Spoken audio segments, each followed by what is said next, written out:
Telangana rising 2047తో పెట్టుబడులకు స్వర్గధామంగా future city మారనుందని మహేశ్వరం నియోజకవర్గం కాంగ్రెస్ ఇన్ఛార్జ్ కిచ్చన లక్ష్మారెడ్డి అన్నారు. డిసెంబర్ 8, 9 తేదీలో జరగనున్న గ్లోబల్ సమ్మిట్ లో ప్రపంచ స్థాయి పెట్టుబడులను ఆకర్షించే ఏర్పాట్లు ప్రతిష్టాత్మకంగా చేస్తున్నట్లు కేఎల్ఆర్ తెలిపారు. ఓఆర్ఆర్, త్రిపుర సహా మెట్రో, అంతర్జాతీయ విమానాశ్రయం, గ్రోత్ కారిడార్లు, గ్రీన్ ఫార్మా స్కిల్ యూనివర్సిటీ పరిపాలన భవనం, 330 ఫీట్ల అతిపెద్ద రోడ్లతో పాటు మౌలిక వసతుల కల్పనకు తెలంగాణ ప్రభుత్వం పెద్దపీట వేస్తుందన్నారు. Lakshma Reddy future city global summit కార్యకలాపాలతో మహేశ్వరం నియోజకవర్గానికి అంతర్జాతీయ గుర్తింపు వస్తుందని కిచ్చన ఆశాభావం వ్యక్తం చేశారు.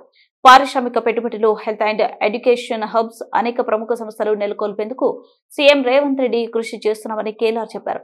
ఉన్నత ఉద్యోగ ఉపాధి అవకాశాలు పెరుగుతాయి.